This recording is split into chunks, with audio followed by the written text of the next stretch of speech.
her So arms it was around my easy back to and squeezing explain away. tightly. And this I continued buckled, grunting from in then pain on. and trying not to drop her. Each Kimber time released I me would immediately. rationalize I'm sorry. it in my mind. I forgot about your shot. However, it didn't take long Well, until you it was fucking getting reminded harder me. to do so. Sometimes I would see the top of two black domes Tripine walked hiding up behind behind the wall Kimber and nodded at before me. slipping down You can out go. of sight. I would peek There's a over Ford to see Explorer what it you was, can use parked and off see of nothing. Draper across from the with mobile nowhere command unit. anything could hide. Here are the keys. I Don't tried leave being town. faster. Don't talk to However, the media I could or the never local. catch a You know, in full fact, don't glimpse talk to of the anybody. thing. There was one thing I could We piece found the together, car right though, where he'd said. based and on all climbed the in. parts I'd seen hiding. Slam the doors on the It was biting wing. definitely a Mickey Mouse mascot.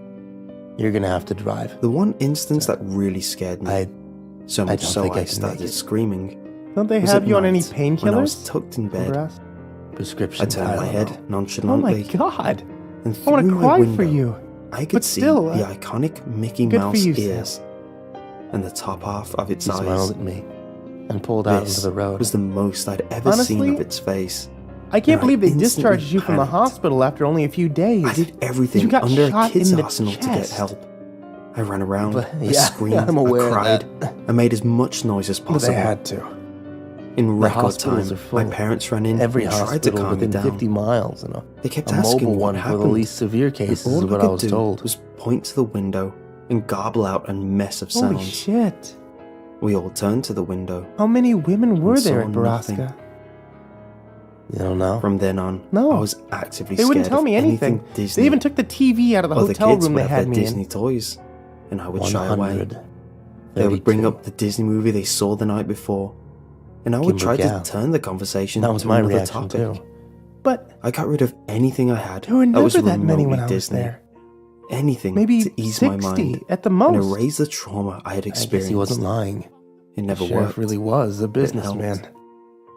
Turn here. After that, Emphasis on the things was. calmed down. Kimber smiled. I feel I would I be couldn't close to fault her for seeing being something happy he was disturbing, dead. but And it even would though be he out was of my sight father, as soon as my eyes focused. I was happy too. Still, though, it So, never eased he the didn't tell you paranoia. anything, huh? Something that The only haunted thing that they my would tell everyday. me is that you were alive. I felt And that's I was only getting because I close started to throwing forgetting all cutlery at this them.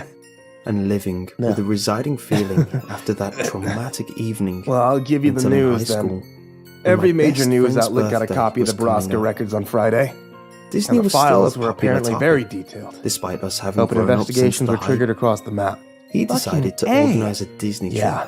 and bring And two they friends. caught everybody. One of those that kids was on had payroll, parents who could afford to do including such grand gesture. Jimmy Prescott. I tried to deny What? the invitation. They caught him but already? He was my best Grant friend. said he He didn't wouldn't even take last no a for an day. answer.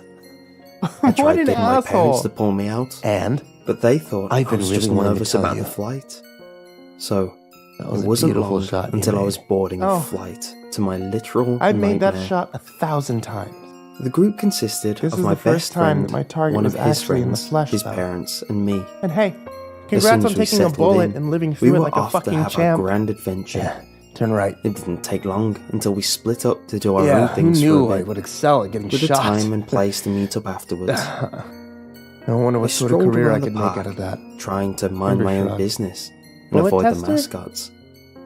It hadn't been was so different long now. that I was ready to let my guard down in front Gone of was them. the anxious, despite the friendly despondent version setting. of her that I had come to know in the past few weeks. It was odd, This was but Kimber, every time I walked past the mascot, as I remembered her I before swear her mother they would died. briefly drop what they were doing, Happy. whether they were promoting Unburdened, merchandise or hopeful. talking to a kid, and just I couldn't stare at believe me that I was as I about to passed. strip it away from her.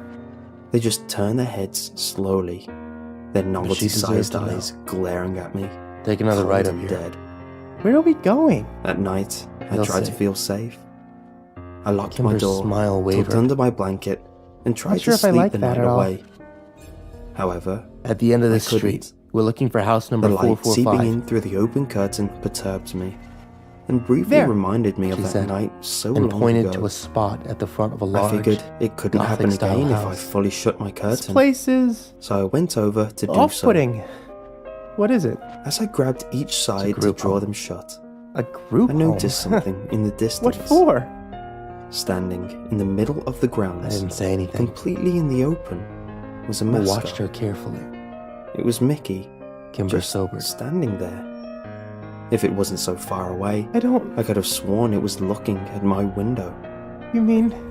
I stared for a bit. Her hands, which were tucked back It was into her just sleeves, glaring, suddenly covered her mouth unmoving, as she disturbing. realized why we were here. My heart started to race. Kimber began I to was shake scared her to look head. away, but eventually But Jimmy I said- developed a resolve and pulled the I heard him curtain shut say- as hard as I Contrary could. to Jimmy I Prescott's raced last to my words bed to me, and wrapped myself so tight that I any don't childish fear believe couldn't everything penetrate. he says. And I slept to the gentle sound of something soft I took a brushing deep my breath. window. And what I The feared Landys now left was town with heavy just about breathing. everybody else 2 days ago. According to In the Grant, morning, they didn't take I their woke up oldest son with them. exhausted. Just Parker. My friends, on the other hand, were sprightly awake and ready for a day of action. Kimber continued to stare Obviously, at the I house with her tried hands bringing over up her the night mouth. before, She looked like she was but about you to can cry. never fully convey anything as simple as a And mascot continued. standing, Grant unmoving in a ordered theme Kyle's park caretaker to without stop getting giving the him simple his answers. daily meds until It was they could get a probably hold just of an his empty doctor, costume left who out. skipped town with the It was rest probably of a Biscuit. mascot on break. I was probably just dreaming it. Seems it's easy to believe the So simple Kyle is solutions inside? and to humor the terrifying one. And he's been off I his stayed medication alert for the rest of the trip, pretending to enjoy the place around my For friends days. and the parents, and keeping a low Which means if profile he while has been alone. sedated for all this time, It felt like like an Jimmy said, eternity, but he- I made it home in one piece. I want to Well, say things calmed down he from might here, not be anymore. but they didn't. It got Kimber worse. coughed into her hands, but it sounded more like a suppressed sob. Put my arm around her. You okay? The Pulled mascot her hands that away from her haunted my mouth and shook childhood them loose of her sleeves, seemingly then stopped reached for the bothering key to and turned the hide. car off. I would I'm catch fine. it just standing out in the open, I'm ready. taunting me with its Good. presence. When my Let's go parents get our drove me boy. to school, I would catch glimpses rang of the Mickey bell in the house, facing the direction and of the the young car woman between answered. alleys. Looking While frazzled out and shopping, annoyed. it'd be standing behind Hi, a moving crowd, we're looking to see Kyle slowly Landy. holding out its hand Landy? before Are you fading family? away behind She the asked, hustle. brushing unkempt brown hair back from I her face. distinctly remember one instance Yeah, in my mum's we're office family. building. It was some Kimber said. learning experience week at The school, woman crossed her and arms I and leaned decided against to the work door as a jab. runner in my mum's office for a week. The elevators Kyle's there family had hasn't those narrow visited once porthole in all windows the to years view he's each been floor as here? you passed. Are you While on in a his group, they authorized functioned visitation exactly list? as intended. I However, doubt in, it. in the brief instance Aloud. I was alone, I But saw we're coming snapshots in of anyway. Mickey flash Kimber by added, each floor. mimicking the woman's defiant I pose. freaked out at She this, sighed and dropped her arms. terrified for my life. Fine, I don't dreading care. the I'm the only time one in here. which the elevator Everybody would else has left stop. town because of the scandal. The worst was at night. She moved aside and we walked into the foyer. If I forgot to close The woman my closed the curtains, door behind us I would just and gestured see up the grand that staircase. horrifically sized head He's in his room. just staring Second door at on the me left. through the window. We turned to go. I couldn't Oh, call and please someone, remember Why that he's bother? nonverbal, He'd just so slip don't away as expect soon him to as they talk to came. you or move or anything. Trying to take If you a want me to picture bring him ended downstairs, in let me same know. result. I'll get the key to the elevator. A running Fine, motif thanks. over time. Kimber was said to his the air hand. behind her as she climbed the stairs. I would sometimes see him either raising it, I followed palm behind side up, her, more or slowly. it would already be taking held deep, out, almost measured as if it breaths. wanted something. Please. It didn't take me long to think of a Kyle, solution. Please. The figurine. Please be real. I frantically rummaged through my old childhood items, toys, By the time books, I and got the to the like. top of the stairs, Kimber was Nothing Disney. standing in the open course, doorway of Kyle's I got room. rid of everything as as a if she couldn't child when bear I to was go any terrified further. for my life. I no doubt She was had crying gotten rid of the softly into her figurine. hands. I was And when she mortified turned at and this saw me, thought. she began shaking her head. My next idea I can't. was a simple one. I just can't, While at Sam. the school library, I googled the exchange rate of I the walked euro over for the and gave year Kimber I a went hug. to Disney It's okay. and scraped at my pocket Okay, money. it'll be fine. I I said had the into her right hair. amount, so I did something any other It took kid a few would moments think to is mentally crazy. prepare before I finally I left turned it out around on my and glanced doorstep. into the room. I know that anyone could take it, Kyle was but in his if it was wheelchair, gone in the morning, which was facing the I'd at bed, least have some hope. and he was it would staring straight appease this ahead at the swirling nightmare. oak of the I wall left the in notes front on of the him. doorstep under a note apologizing for He didn't what I react to our did. voices or I move in placed the a small slightest. rock on it to keep it I from couldn't blowing be sure away he was even when blinking. I went to bed. I released That Kimber night, and I walked did slowly something into that the room. terrified me as a kid. I slept with the curtains open. I I wanted sat to down wait on the edge until of the it was bed in front of night Kyle to study him. and see if that horrific His icon injury would is be at all staring at me. healed, other than his nose, I which woke up remained in the out of dark place and hours of the broken. morning. I took He was a wearing few deep flannel breaths for pants, courage, nondescript eyes white with a quick t-shirt and prayer, socks, and spun around. His hair to was check. long and a red beard covered the bottom Nothing. half of his face. Was it over? His eyes were Have I fixed over managed my to shoulder, end years of torment? lazily I settled on walked the over wall to my behind window me. to see if there were any signs of the thing, Kyle? gaining steady confidence with I each said as step. I moved into his line of vision. I was excited. Sam, Excited to live a life without flinching at every possible Blinked. hiding spot. Kyle's excited eyes to seemed to leave the try and house focus confidently. on me. Excited to have my independence But when back. I moved, they didn't follow. This all ended when I I stared could see there was into no my one garden. behind them. There it was, standing, staring couldn't as it did accept it. on my second trip to Disney. Not after all we'd been I through. stared back, not Kyle, only in horror, but Please sadness. fucking tell me you're in there. Sadness that my Back. newfound confidence and excitement was crushed. But there was nothing to so show that he'd quickly. understood. As I His looked eyes up, glazed over, and I it raised knew its hand. that what remained of Kyle was And that's only when the I realized barest of brain something. function. Maybe it's not holding Fuck. its hand out for the I item swore. back. Kimber or was any now kind of openly repayment. sobbing. Stop. Maybe it's holding its hand out Sam, stop. for me. I know this sounds insane, I worked to get a hold but of myself. I may take it up. Over the last 2 Maybe it days, wants I to tell me Convinced something. myself that there Or was even more show to me Kyle something. than I had been led to believe the last Whatever the time I'd case, seen him. I I needed needed all him this to be down more before I than the went. soulless vegetable that I'd left behind, but being confronted with that human If you're shell in listening front to of me this right made the now, truth hurt it is even necessary more. that you get out of your house immediately.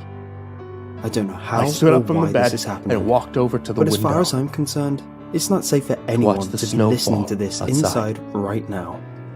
Get in your car, get to the a new nearest town powder or to city, cover this place. and listen to it there. Because I don't We know had how come much longer so it is far. until that thing comes around for you or anyone else. But not far enough. I don't know what We'd this won creature in is, almost every what it wants, conceivable way, or how on the many of them barest of exist. odds, but it still wasn't All enough. I know is that it is driven to kill. I and will wanted stop at Kyle back nothing too. to make sure it gets its job done. If you I fail to wanted follow to be these whole. directions, at least lock all your doors and windows, turn off the I lights, heard Kimber stay leave the somewhere doorway safe, and turn to watch and her make sure sit your in front of presence Kyle. is not known. Once you have done She that, took his limp hand continue into listening hers to this, And held them and I will while she explain softly what is told him happening to the best of my knowledge. She missed him. and she loved him. One night, I was sitting at home watching TV. And she laid It her was a head on rough his week, lap so I was glad that the and weekend continued to finally whisper to came. Kyle through her tears. I could sit around doing nothing and not really care about anything. I turned back to watch the Everything snowfall. seemed normal, or so I thought. But while I was watching TV, And then, I noticed something odd. Coming out of the and forest then in I my heard a backyard voice was I a hadn't man. heard spoken since the Well, day I I'm not told sure I could exactly Jimmy call it Prescott that. to go fuck himself. He was about 5 feet tall, pale 10 years white, before, completely naked, and had very on the long now arms. silent mountain. And I mean very long arms. They were dragging behind him like dead weight. And the way he Kimber. walked almost made it seem like they were a burden to him. His hands were dragging a very large object behind him that I could not see at the time. As he took each step, I noticed that he walked with a very lumbering motion. Each step seemed to drain the very light out of him. I almost wanted to help it. That is, until I saw its face. As it got closer to me, I saw that where his eyes were meant to be, there was nothing but 2 glowing red dots, resting in swollen sockets on his face. He had no nose, and he lacked lips as well. His mouth was stuck in a very wide grin, and his teeth were very large. That is to say, if they were teeth. They were more like nails, protruding from his bleeding gums. It had long, jet black hair that almost touched its waist. The thing paid no attention to me, dragging whatever it was carrying behind it, like it was his eternal duty. I could hear soft panting. I saw fog coming from its mouth after each breath, due to the fact that it was the middle of winter. As he began to get closer to the house, I became more and more terrified. I quickly and silently shut off my TV, turned out my lights, and hid in my bedroom upstairs. I looked out my window and continued to watch his actions. During this,